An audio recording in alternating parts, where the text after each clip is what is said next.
couple of hours before rain. It's a rather nice view. I don't have to believe it. I don't have to think about it. I just feel like it's a nice view. No accounting for taste. The pigs and goats are out of this field now.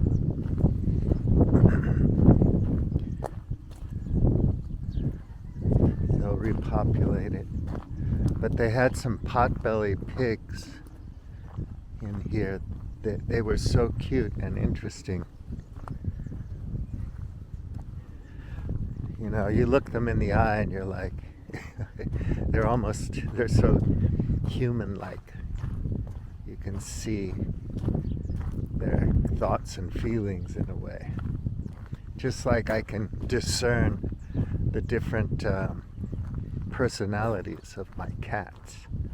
5 cats, and they're all unique. Of course, they're not persons like Homo sapiens. They don't belong to my species, but they're persons in a way. I think they're conscious animals. They have feelings. They have thoughts. They dream. Anyway, that's what I think. And if I wanted to know more about that, I'd have to consult the evidence. So I'd have to look at what people who research consciousness and memory and all these things would think. Or I could just say, well, I believe they're just like us, which is fine. I don't have a problem with that. Like you think about,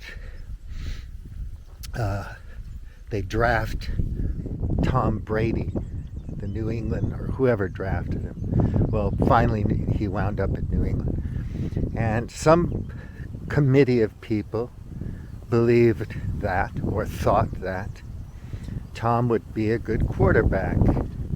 And they were hoping to, he would perform well and all that kind of stuff. But they didn't know that he was going to turn out to be so resilient and focused under pressure. But it just turned out that way. Some people's thoughts and beliefs were confirmed, other people's weren't. And so Tom Brady worked out. But they consulted all kinds of information and statistics to make the choice to draft Tom Brady or to hire Tom Brady. And it worked out. They didn't just do it because somebody had faith, or they didn't consult a shaman. They didn't pray on it. And Jesus told them, that's it, that's our criteria. That's all we do. If you consult the evidence across domains of interest and expertise, and it doesn't jive with people's beliefs, they get really upset with you. They try to pretend like they're not upset with you, but they really are, because, it makes them feel like you don't respect their beliefs, But how would I know what you believe? And if you ask anybody to really tell you, like when I talk to a pastor of the Greek Orthodox Church in Lisbon, and I say, let's talk about theology. Why are you an Orthodox pastor? And he's got lots of reasons. And he has lines of evidence for his reasons. They might not be scientific, but he thought it through to a dense degree. And he can tell you all about it. And it's fascinating. And I'm not there to argue with him. Dude, your theology is all wrong. Whatever. Anyway, you talk to the guy about theology and history and all that kind of stuff. The church fathers and all that. All the encyclicals. It's very interesting. I don't have to believe that. I'm just, taking it taking his word in a way on faith, but also because I've read some books and some Bibles and whatnot. And so I understand that he probably knows a lot more about Orthodox theology than I do, so I'm just like learning something from it. It's the same thing when you learn a skill. You can't fake that. You know, you can either be responsible for sailing mega yacht for some rich guy. You either have the skills to sail the ship or fly the commercial jet airplane, or you don't, you know. You may be a better fly fisherman than somebody else, but you had to learn those skills. There's no BS in it, right? You either speak Portuguese or you don't. You speak Japanese or you don't. So you don't have to believe it. You either do or you don't, right? I mean, there's a sun up there in the sky. And if I want to learn about the nuclear physics of the sun, or the physics of the sun, I can learn about it. Magnetic fields and all kinds of things. I just have to spend the time and do the reading. You can't fake that. And then I may have a very superficial understanding of how the sun works, but I know a little bit about it, and I learned a little bit about it from experts who used all kinds of tools to figure that stuff out. So way back when we were K species or whatever, living in little bands of hunter-gatherers, when there were, 100,000 people on the planet, or a million or whatever on the whole planet, trial and error, they figured things out. They listened to nature. They watched things very carefully. Their survival depended on it. They couldn't fake it. They had to eat. They had to drink. They had to reproduce. We're here because they survived. And they survived by figuring things out, watching nature. They were intimately connected to it, so they could figure out how to survive in their habitats. And right now we don't have to worry about any of that. Everything's just delivered to us because we have fossil fuels and technology and institutions and all these kinds of things that make this complex system work. I mean, it's layers and layers. It's like a Russian doll's of complexity. So people want to nail people down. Are you a Republican or a Democrat? What kind of Christian are you? Heretic. Tell me what sect you're from. People have been killing each other over these sectarian differences in belief for thousands of years. It's in the Bible. The Old Testament, it's in all these mythologies, right? And they treat them differently, obviously, for various reasons that you can figure out if you're a literary critic, if you study ancient literature and languages and whatever. Why did the Greeks think the way they did, and why did, some nation of Native Americans think the way they did, and all that kind of stuff. You can learn it. The information's out there. You can learn if you want. You just have to do the reading. You have to do the work. Somebody can say, well, I heard on YouTube or somewhere that alien spaceship crashes are everywhere, ubiquitous, and all the world governments are covering it up. But it's there.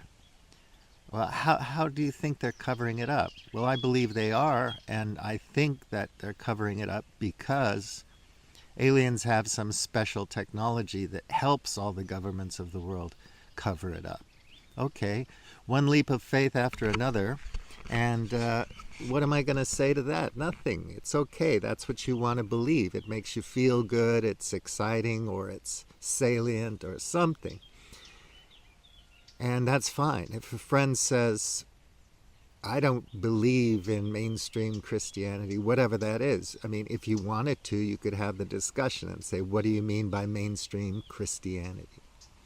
What's the difference between Catholicism and Pentecostalism?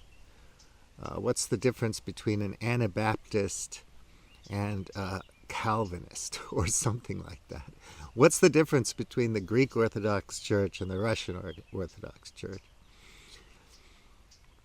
And you could get in deep into the weeds on it, trying to figure out all that stuff, answer all these questions. But the person can't do that. They haven't studied, they haven't done the reading, so they might just say, that doesn't matter to me. I'm not involved with any of that. I'm a mystic, and fine, enough said. Why would you belabor the point? It may seem rather vague to me, but okay. When I say I have a problem with just believing things, yeah, I'm a bit of a skeptic. Call me a skeptic. Oh my God, poor guy. I don't think I know what the absolute truth is. In the attention economy, everybody has to pretend, and they have to package themselves as experts on everything. And, come up with a slick delivery, and they have to be rhetorically flourishing all the time to seem really, really smart and to keep your attention. You got to have the right algorithms. You have to, have the right information in the description to the thing, and you have to have the right headline and all this kind of stuff, hooks and thumbnails. You're competing for attention in the attention economy, and then you have to capture an audience, and then you have to allow the audience to capture you, and then you have to give the audience what it wants. It's a big cycle, and it never ends, and it takes us away from paying attention to things that really matter, right? That's my opinion on it. That's what I think. So I can write an essay on the difference between saying what you think and saying what you believe. Hello? And we can parse that, we can get all linguistic on it. Etymology, blah, blah, blah. And we can figure out exactly what it means. We can parse it, nail it down. I just think that for me, it's easier to think something if I've learned something from experts who have spent whatever 1,000 hours doing the work, doing the reading. We learn through reading, or you could be living on an Andaman island somewhere, where with no outside contact, let's say. And you're learning from nature, okay? From experience. But you're still, in a way, empirical. You're not stupid. You're highly intelligent, or you wouldn't be able to survive on that island. But in our modern techno-industrial, fossil-fueled, neoliberal, capitalistic world, economy and culture, there are all these layers of complexity. It's all a black box. But we don't care because we really don't want to know. That's how we can sit on our hands while genocide and ethnic cleansing happens on TikTok and Signal and YouTube and whatever other tubes every day, day in and day out, and think nothing of it. We're not going to do anything about it because we're in this attention economy. So whatever's salient, whatever jumps out at you and confirms your beliefs or what you think, you'll say, okay, that's cool, I like that.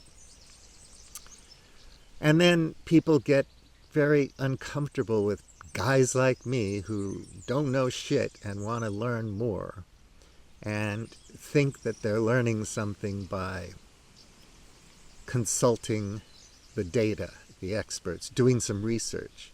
So they flippantly give you a backhanded compliment like, well, that was nice research and data, but what do you believe, That's the type of thing, which is fine with me, I don't care. But it's interesting, It's like I wasn't telling you what I believed. I was kind of presenting some information there to answer some questions for myself.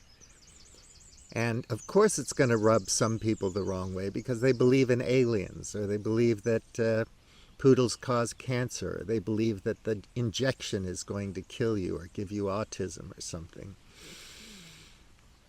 their tribe, their group, their kin believe that stuff, and to fit in, they're going to believe it.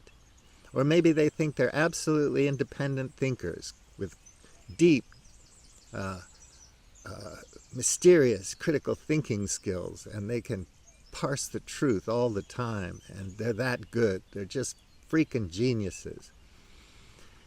And so that's why they believe it. You know, there are so many charlatans out there, and the thing that happens is somebody will say, well, I know a whole heck of a lot about this braking system on my bicycle, but I don't know anything about nuclear physics or quarks or the CERN accelerator and how it works, or my phone, my smartphone that just ran out of battery. I really can't explain it in detail. I just know there are some things about it that I've learned. You know, you have computer chips in there, processors. There's electronics involved, and that involves some physics and, you know, chemistry and manufacturing and logistics and oil and gas, and just one complex system layered into another one. So the problem I have with belief is that everybody thinks they believe the right things, and they're willing to kill other people over it.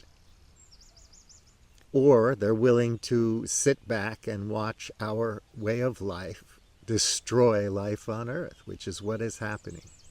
Why do I think that? Because there's just multiple lines of evidence across many domains of inquiry that show that's the case.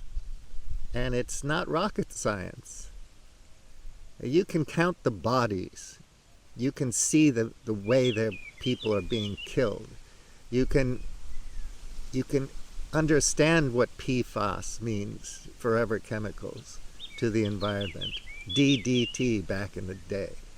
Lead in gasoline back in the day. Smoking cigarettes back in the day, you know. And so we changed some things we were doing to protect the ozone. Why the heck did we do that? Because we believed.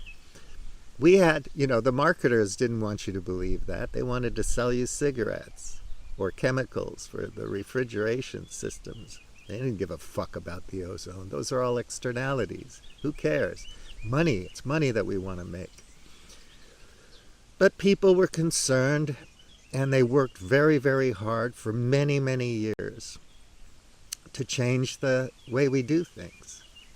And that's all wonderful. You think, well, there you go. We changed, we learned, and but people still smoke and drink and do drugs, and nothing much has changed. I listened to this history podcast that I like, a 4-part series on the Ku Klux Klan, and you have to understand after listening to that and knowing other stories from American history, North American history, just how violent a culture it is. And it is different in kind and in quantity and quality of violence than Britain or France or Holland or, you know, other places in the world, in the Anglosphere, in the Western, so-called Western wealthy North, you know. You could talk about the different quality and kind of violence that the samurai expressed during the warring states, or the Kamakura Bakufu, or whatever it is, or the kind of violence that occurred during the Cultural Revolution in China. You can see how it was reined in and it changed, and it's not occurring right now, and so on and so forth. You can't point your finger at any particular person and say, or people, and say they're the worst, you know. But America is horrifically violent, and right now we're just sponsoring violence across the globe just to maintain hegemony for these multinational corporations that are ensconced in and were birthed from Uncle Sam Inc. He's the daddy. That's metaphor, of course, but I don't have to believe that. There's plenty of evidence to think that that's the case. There's just lots of it. Now, you can be Steven Pinker and write a bunch of books about how great Western civilization is, or culture, or the Enlightenment, or what better angels were in nature. And you can spin the data to tell a story, but it's fiction. You can interpret data in many ways. You have to say, this is my agenda. This is why I'm interpreting the data in this way. Be honest about it and forthright. And also just recognize that I'm a privileged, white, Ivy League educated American, or Canadian American, or British American, or whatever. And I believe that we're superior, that we're better than most. I'm proud of what we've accomplished. And the world should understand that and not complain about it too much. That's too postmodernist or something. Don't do that, you woke freak, politically correct dipshit, commie, whatever. But there's a point to be made, right, about that. It's not to say that there's anything particularly wrong with an Ivy League education or being a white American of privilege. It's just that their point of view and perspective, whether you're Michael Shermer, who's a skeptic, or somebody else, who's cool, who's an intellectual influencer. You are who you are, and there's nothing particularly wrong about it, but you have to understand you're coming from a very different place than a lot of other people are coming from. You don't know what it's like to survive in Peru or whatever, or wherever they grow the coca leaves. You're in Wall Street, and all you know is that you need the coke to do good at your job, right? And it's an endemic horror in Europe as well. I saw a documentary recently about cocaine in Germany and just how Europe's awash in cocaine. There's no way you can stop it from coming in. When the global economy grinds down and shipping grinds to a halt, and you're not importing dozens of billions of tons of widgets and tennis shoes and whatever into Europe every day, the cocaine will dry up. There just won't be the logistics pipeline to bring it in anymore. And people will have to figure out another way to deal with the stress of their corporate jobs or whatever it is. Maybe you have to build synthetic drugs out of whatever chemicals you can get at the store that are locally sourced and produced in the future, right?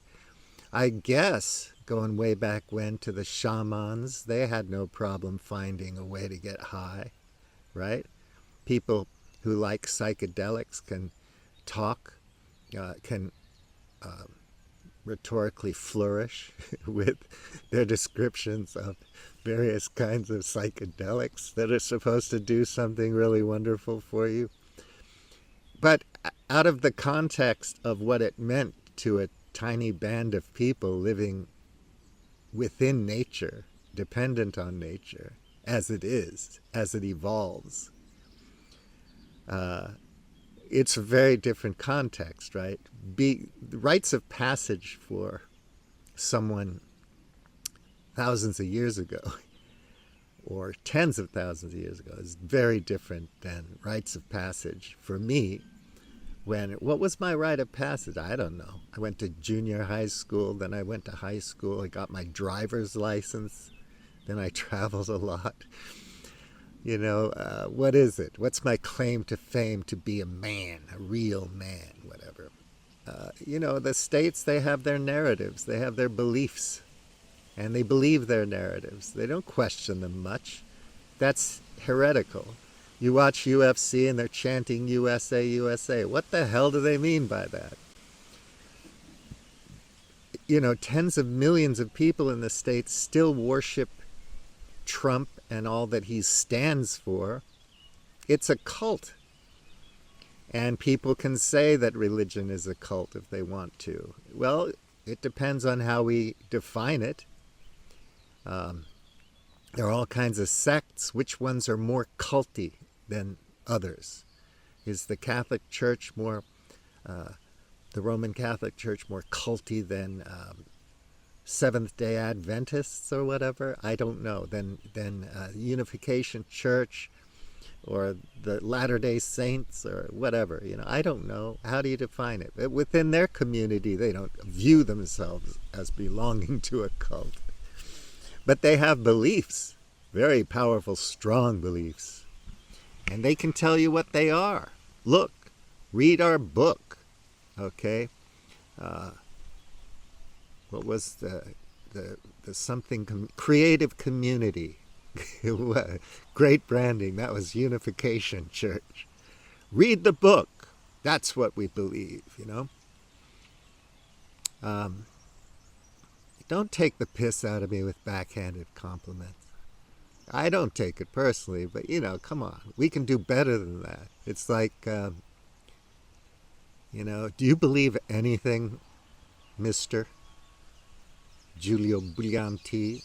Stephen, do you believe anything at all? I say it all the time, but what I'm concerned with and what I care about is living systems, because life begets life. Life depends on life. I love life. I'm alive, as far as I know. We can define it. We can parse the language. We can do the science, try to decide what kind of chemicals and proteins and carbon and whatever we need, and what that has to do to become life, to crawl out of the primordial soup and evolve into human beings and eventually Homo sapiens. We can do all that. It's not rocket science.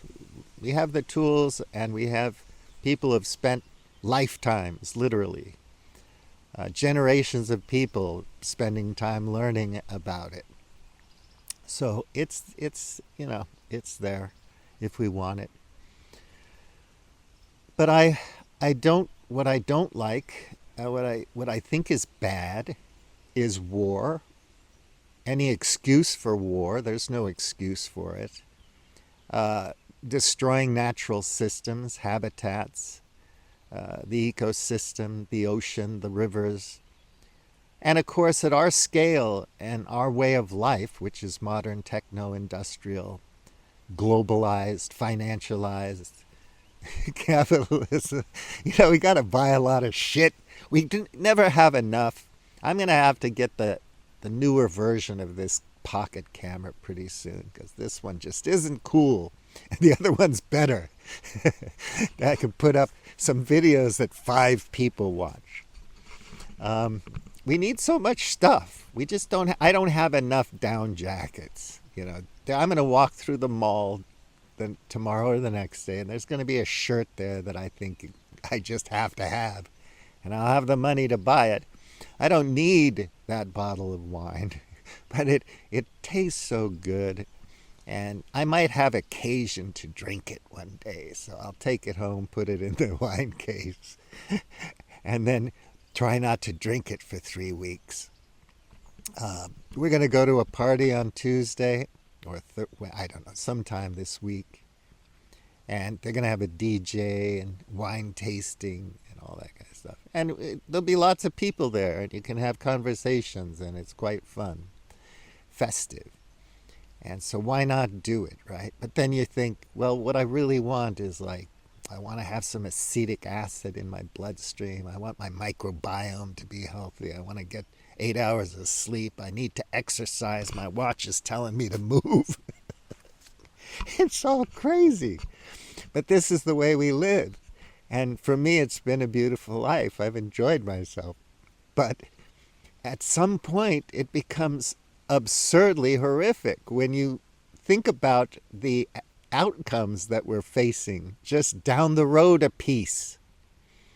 And you think, well, maybe I have till 2035. Things, the wheels won't come off until then or something. The wheels came off. It's just a matter of the effects it's having at the moment, today, as opposed to tomorrow, as opposed to next year. Is there any end in sight? The U.S. has been supporting these wars forever. That's why they call them forever wars. I'm laughing because I'm freaked out. And laughing is a defense mechanism. But it's also absurd. Everything's funny. It has to be internet slop. Isn't Trump funny? Isn't it all funny? We have to have a million nighttime shows to take the piss out of how funny our culture is. It's not really funny. When I laugh with fear and trepidation, anger and sadness, but whatever. Here we are. Is there any end in sight? Are people going to stand up and say enough already? We need a new constitution? And there are many that people have developed that are better, I think, than the one we have in the United States. But are we going to face the facts and do the work and educate one another, sit down and talk face to face in groups of people and say, this isn't going to work. Why? Not because I believe it's not going to work or it's against my religion or something, but because here are the facts, here's the evidence, here's the data. Oh my God, you're so boring. But if you're transcendental and all you want to talk about is why your particular brand of Tibetan Buddhism or your line of teachers are better than my line of teachers, and all you want to do is sit and contemplate your immortal, soul and your eventual enlightenment and liberation from birth and death or whatever it is, go ahead. I don't care. It's all right. Too few do that. Most of us pretend like we're Buddhists. We pretend like we're Christians. We pretend like we care about politics or whatever. We're pretenders. We're fakers. We're charlatans. We buy into the scams and the big scams and the little scams, and we just believe it because we want to believe, because it makes us feel good. And I want the most important thing in my life is to feel good, but also to feel really good about myself, That's the difference between you and me. My reasons for feeling really good about myself are better than yours. Thus, I'm more spiritual than you are. I'm more transcendental than you are. I'm being above and beyond all of this madness in the world. I don't care about it. What America does, what it doesn't do, what goes on in the Middle East. It's not my worry. I'm concerned with the eternal. Our species came along a few 100,000 years ago, and it's going to be gone soon enough. Fermi paradox, the great filter, whatever. I put this stuff in my blog. People don't appreciate it. It's banal shit. The information is nothing new, but, there it is configured for you. This is what I think. What do I believe? This is what I think. You read it. So I wouldn't present the information if I didn't think it was useful or good information in some way. It's like, this is why I don't think we're going to make it. This is why I don't think there are any aliens on the surface of the earth. This is why I don't think interstellar travel is viable.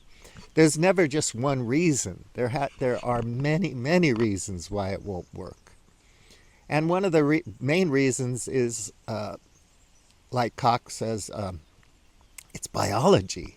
We evolved to live in this ecosphere. Whew. We didn't evolve to live on Mars. None of our technology, there isn't enough energy and materials to terraform Mars. Oh, come on, ye of little faith. Of course you can do it. Haven't you watched Star Wars or whatever? Look, I love fiction. I love stories. I love fantasy. I love all of that stuff. But it's not going to work. And meanwhile, real people are getting killed. Real people are starving to death. The world is being destroyed by our way of life. These are facts. What about it? Are we going to do anything about it? Are there any revolutionaries out there? Everybody wants to go online and talk as if they know everything. They want to be seen as a really smart guy. And their opinion matters so much to their audience and whatnot. But are they going to do anything? Are they going to organize? Are they going to develop a revolution that doesn't have to kill a lot of people? Can we learn from Gandhi or not, or whoever? Martin Luther King wasn't a saint. Oh, God, help me. Please forgive him his sins. There aren't any saints. There are some good people, and usually the good people, the people who are the most saintly people on the planet, are simple people who just care about their families and their communities and do their best to love each other. And it's that love that really is the thing that we want to live on, right? Do you love and respect nature enough to protect it? To be a good steward, a good gardener, a good custodian? You know what I mean, man. Food forests and whatnot.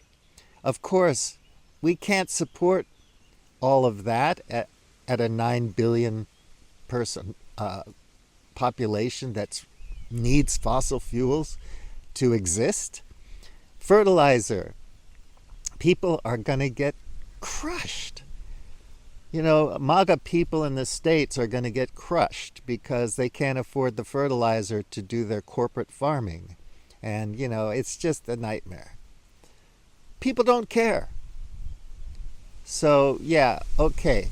You want to tell me what you believe? Do so. Let me know, because I'm happy to learn from you. What are the reasons? Where's the evidence? What are your sources and whatnot of what you believe? Let me know. I'm always curious about it. I'm never going to argue with you about what you believe. You can tell me that scientists, a vague thing to say, but anyway, some scientists say that aliens are here. But I don't know if you've thought it through or not, but maybe you want to believe that, and that's fine with me. I mean, why would I care? I just hear it and say, well, who believes that? Who thinks that? And why? And I go do my research. You poor little boy doing your little research. Doing some searches on the internet and whatnot, reading some books and thinking, call me a skeptic, call me a skeptic. I don't think so. I don't think that works out. And I don't think they could cover it up. And I think if they were here, things would be a lot different from what they are now. When we look around the world, we see the human footprint. We see vandals, dark tetrad assholes ripping the freaking engine off of the jet airplane, monsters, evil doers. Are they possessed by demons? I don't think so. I think they're possessed by just wanting to fit in. All right, I'm going to leave before it starts raining. William T. out. Was looking at Substack and I saw a message in there from Gabriel Rockhill, and he was on the Red Scare podcast talking to Nick and explaining how we go about deciding what's good information, what we can believe, what makes sense, and explaining what science does as opposed to just asserting things. And he did such a great job. I mean, I was writing about that for last week. You're trying to put things forth, and then he just said it all very efficiently and clearly in a few minutes. So I'm going to share that with you now. And demand from his thoughts, right? And I have a philosopher friend, and he's always like, when I read his writing, I'm just like, I'm almost pulling my hair out, because I'm like, why don't you just go after who this man was? Like, what sort of social forces brought him into being? What was he representing? But they're not really allowed to sort of ask those questions. And even in, the theory realm, there is also that separation. But before we get into that conversation, I want to dive a little bit deeper into this question of dialectical historical materialism, and looking at how the natural sciences rigorously use something that we know as the scientific method.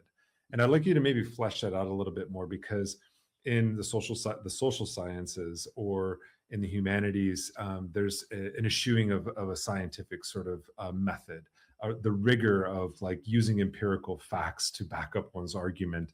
And this is in your assessment part of a symptom of what you're trying to get at, to say that these thoughts don't just sit unmoored from social reality, but are actually structured, determined, cultivated, propagated by them. Yeah, I mean, there was also within the book itself a defense of Marxism as a science, but I clarify what I mean by that. A lot of the kind of postmodern theory that became prevalent in the Anglosphere in the 80s and following went after the claim that one could presume to know or have totalizing knowledge or other such things. And they created a straw person out of the position that Marx and Marxists actually take, which is not that we can, as individual subjects, just apprehend the true nature of the world for all time and establish a blueprint, predict the future, all of these kind of laughable images of human knowledge that are projected onto the Marxists. Which is not to say that there aren't people, Marxism is a pretty broad category, and there are likely people who do pursue that type of project, but it's not at all what I'm talking about. And it's not at all what is essential to the core of the Marxist orientation that I'm uplifting and trying to as well move forward in various ways. Because just as I was saying a moment ago concerning the dialectical approach, any knowledge that's produced by subjects is produced by subjects who've been conditioned by an objective world. And so in that regard, there is a primacy of the objective within the dialectical relationship between subjectivity and objectivity. We need to recognize that the natural world was there before Homo sapiens. Homo sapiens are an outgrowth of it. And we are subjects who are reflecting back on and attempting to gain agency over this broader objective world. And one of the best ways of doing that is establishing very coherent collective procedures of verification that themselves are falsifiable so that they can be improved over time, so that knowledge isn't simply dependent on arguments from authority or trafficking in superstition or many other kind of epistemological mechanisms operative in particular bourgeois sciences or social sciences and humanities, but instead becomes something that we can rely on as a collective touchstone, right? So you mentioned the fact that there's a lot of footnotes. There's actually a lot fewer than I would have liked, because I avoided, just referencing for referencing sake. But I did want to make sure that any claim that I made, another researcher such as yourself could follow that out, could read the sources. And if Nick, for instance, you read one of the chapters and you think, well, this doesn't sound quite right, and you read all of the footnotes and all the material that I drew on, and you propose a better explanatory framework for the extant evidence, I would not only be the first person to read it, but I would be the first person to admit that I was wrong if the explanatory framework that you propose is better and captures the facts better than mine does, right? So the process of science isn't establishing once and for all the objective nature of reality.